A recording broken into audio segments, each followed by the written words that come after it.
So I, 27F, have a younger brother, Mike, 21M. He is the definition of a man-child and a mama's boy, always complaining, always expecting others to bow to him. Just, overall, an asshole. Ever since he was born, my parents fussed over him for everything. He's not special needs, or had a traumatic birth or anything of the sort. He was just born. And my parents completely discarded me.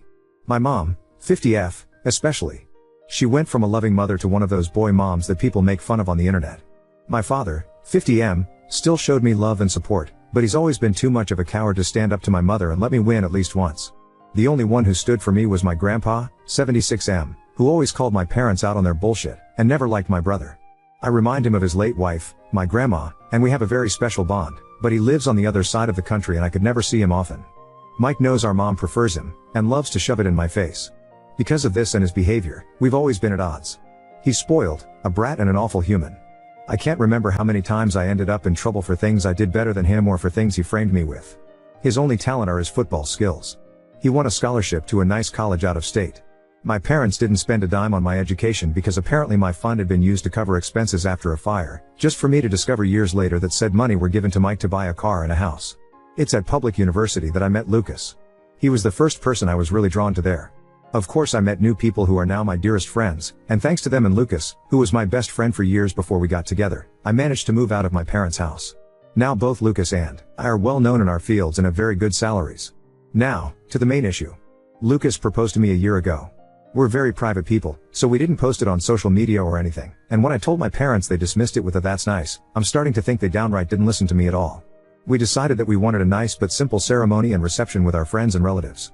Lucas convinced me to invite my parents and brother, but they never responded to the invite.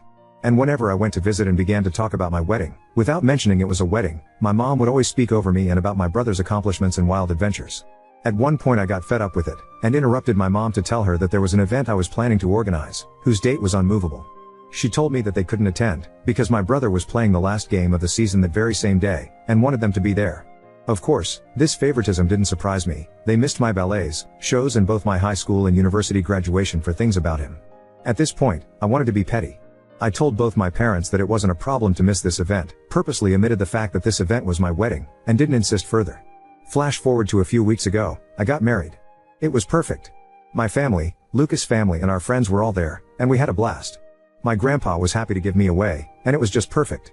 My relatives asked me multiple times why my parents weren't there with us.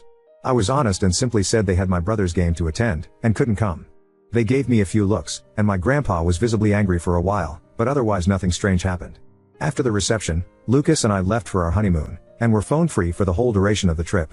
But once we got back, we discovered that a shitstorm was welcoming us home. I turned my phone on, and was unable to even unlock it before a storm of notifications popped up. Most of them were from my mother and brother. Mike called me all sorts of nasty names and insulted me because, apparently, one of my paternal aunts posted the photos of the wedding on Facebook, and captioned it with a very obvious dig at my parents, especially my mom, for missing the wedding. The post apparently went viral in my parents' community, and they've been publicly shamed for their mistreatment of me. It also turns out that my grandpa personally visited my parents to go on a tirade to shame my father, his son, to the point of tears.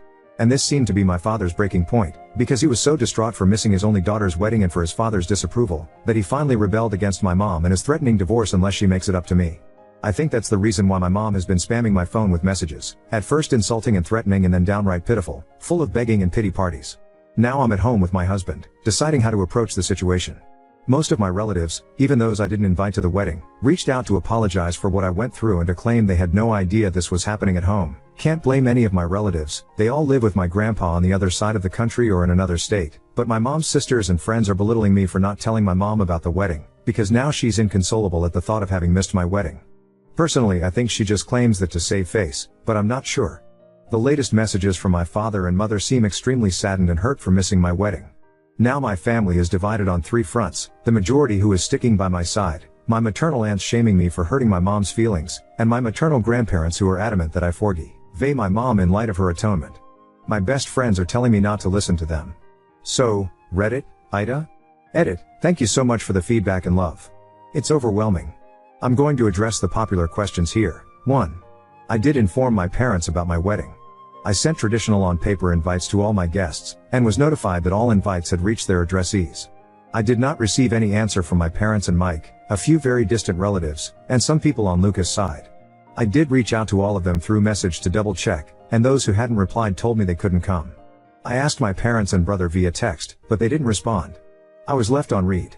Knowing them and given all the things I had to plan, I didn't bother insisting. 2. I didn't repeat the date of my wedding because I had already been told there was my brother's game. Plus, every time I insisted on highlighting my celebrations to get an answer, I was always told that it wasn't that important and to not be pissy and a bother. Because some things were simply more important than me. At this point I think it's fair for me to not insist anymore. It's not worth the effort. 3. I didn't keep my wedding a secret. I avoided telling my parents that it was my wedding to see if they would be interested in the slightest, but surprise surprise, they weren't. Despite this, I did openly talk about my wedding with my aunts and uncles. My mother was in the room with us a few times when I discussed venues or dress shops with my aunt, the FB post one, but sometimes mom was on the phone, and other times she was just chatting with other people.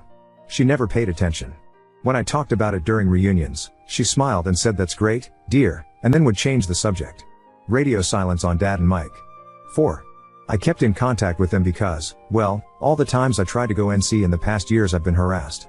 I tried after my HS, bachelor's and master's graduations, to which they never bothered to show up for reasons involving my brother. Every time I was shamed for daring to turn my back on family by my parents, my brother, my maternal aunts and my maternal grandparents. I think the turning point here is that, all those times, Lucas wasn't by my side. We started dating a little after my last attempt at going NC, and, now that I have him here, I feel more confident in my stance. But before that, I want this confident. As I already stated, all my paternal side lives on the other side of the country and wasn't aware of how they treated me. I did try to expose my parents once, at 14. My aunts, uncles and grandpa reprimanded them, they faked being sorry, and then once home I got the beating and gaslighting of my life for lying. After that, Elle kept in contact regularly with my paternal side, but omitting my parents' abuse out of fear, which TBH still haunts me to this day.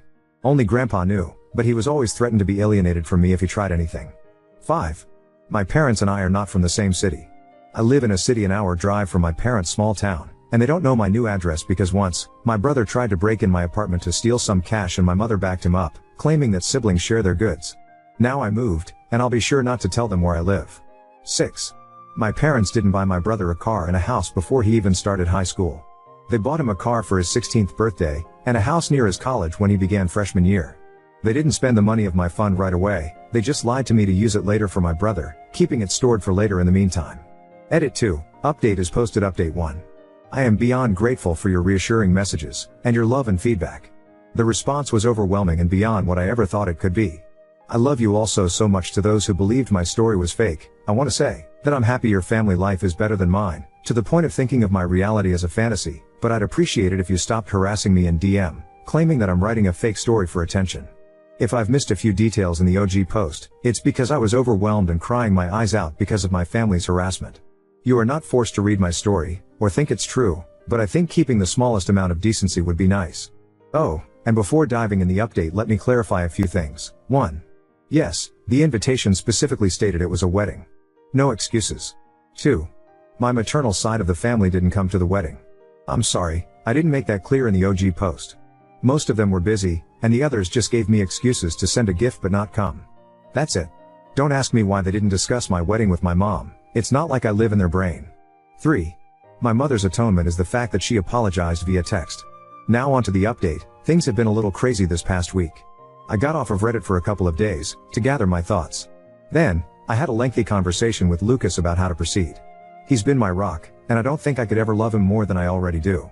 My parents were always a taboo topic, but he hit me with a brutal reality check that I absolutely needed. We reached the conclusion that the fact I kept in contact all this time, stuck around and couldn't go NC, isn't healthy. I've realized that, the reason I never fully went NC, was that deep down I just wanted their approval, even now, for once. Pathetic, I know. But it's like a drug, being with my parents. They can be loving, funny, caring and warm, until they're not.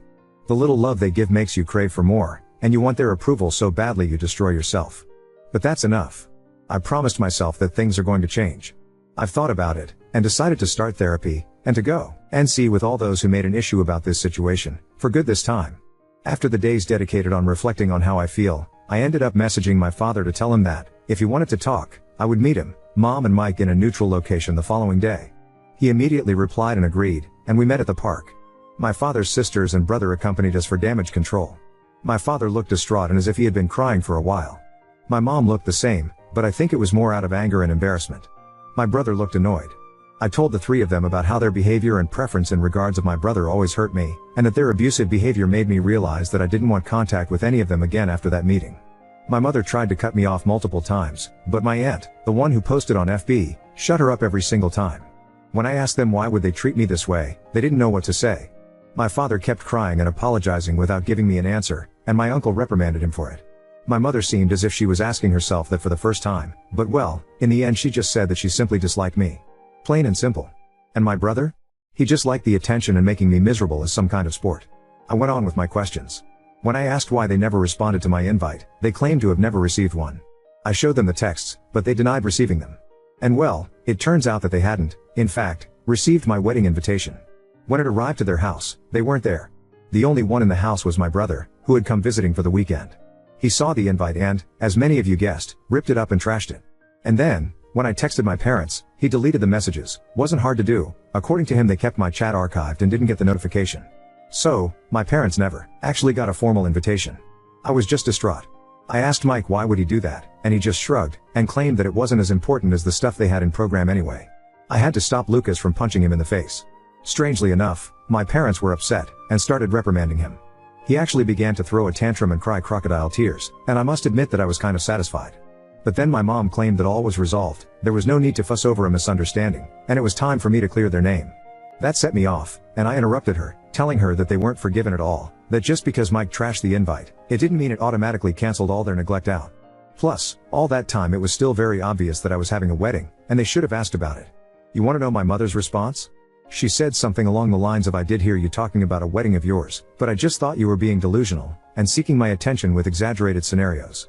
She was convinced Lucas didn't actually like me, nor would ever marry me. When I tell you I was about to trash her face, do you believe me? Another thing came up. It turns out that my brother didn't have a football game to go to at all. My parents used the fact that my husband, friends and I know little to nothing about football, we prefer soccer, and the fact I stopped asking about it when Mike would mock me during his time in high school, to make up a story to avoid my event. At the time I wrote the OG post, I couldn't confirm or deny the presence of a game because my brother has private social media and Lucas and I are blocked, and I foolishly trusted my parents' word. But no. You want to know where they went with that man-child? They went to Disneyland, because Mike wanted to go. They used the football story to cover for my brother's 100th tantrum holiday, and apparently THA did it multiple times in the past months. At that point I was just completely burnt out and overwhelmed by this amount of information. The fact that I had been fooled this badly, that I was so gullible, genuinely made my blood boil, and I snapped. I stood up, and told my father he was a sad, weak man, unable to stand up for his kids unless his wife approved of it. I told my brother he was a little dipshit, a poor excuse of a man that will not accomplish anything in his life and that he'll always live like the leech he is, babied to the point of uselessness. And to my mom, I told her that she was the worst narcissist, pathetic, little woman on the earth, that she didn't even deserve to be addressed and judged, for her irrelevance. That not even God could help her out because she is just too rotten. Harsh, I know. My mother shot up from her seat to scream at me halfway through my rant to her, but I was just too mad. I shouted at her to shut the fuck up and sit down, and listen for once. She got so mad, it felt like steam was coming out of her ears. I don't remember much after that, just that I kept talking. And talking. It felt as if all my anger and hurt just flooded out. At one point I'm pretty sure the whole park was silent. I spat at my parents and Mike that I was disowning them all, and that if they're smart, they'll think before reaching out again. I took my purse and left with Lucas, Anna, and Francis, leaving my parents and brother at my aunt's and uncle's mercy. I think at some point the reality of what I had just learned and said finally hit me, because I ended up having a panic attack on the way home. Lucas was driving, so Anna helped me through it until we stopped in a parking lot to calm me down. I am beyond grateful for their help. Once home, I just fell on the bed and went to sleep. I really wanted to go with you guys' advice, and post the whole thread on FB, but given my work and career I couldn't expose myself like that. One thing is Shireen, my story from an anonymous throwaway on Reddit, the other is on FB, with my name and face plastered everywhere. I couldn't go down that path. Instead, I did something better. I made a folder with all of my mother's insults, messages and awful comments, and sent it to the woman in charge of my mom's church. It's a tight-knit community my mom worked her ass off to enter in, but that is also extremely judgmental, and being shunned by them is a death sentence. And well, that's exactly what happened. Just like clockwork, the scandal spread like wildfire, going out of the church and reaching the rest of the small town. You can imagine what this means for my mother and father. Because of my little spill, I did find other messages from my maternal side of the family, belittling me even more for upsetting their sister or daughter and insulting her. I just didn't care anymore at that point, so I followed you guys' advice, and told them that from now on, they will no longer be part of my life, and that they can talk shit all they want, I just won't care.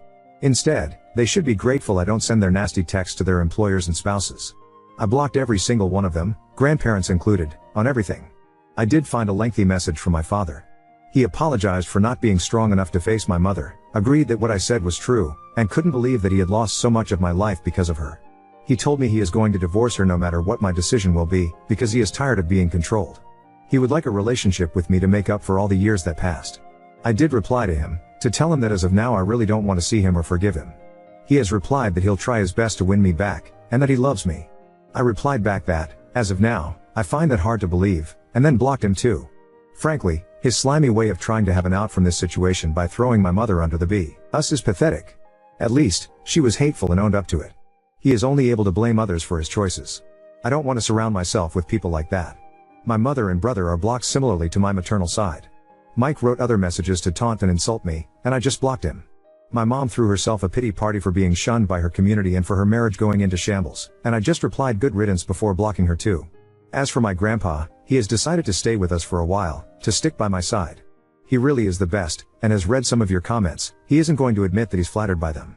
Since then a few days have passed, and all has been quiet. Lucas is spoiling me rotten, and I'm starting therapy soon.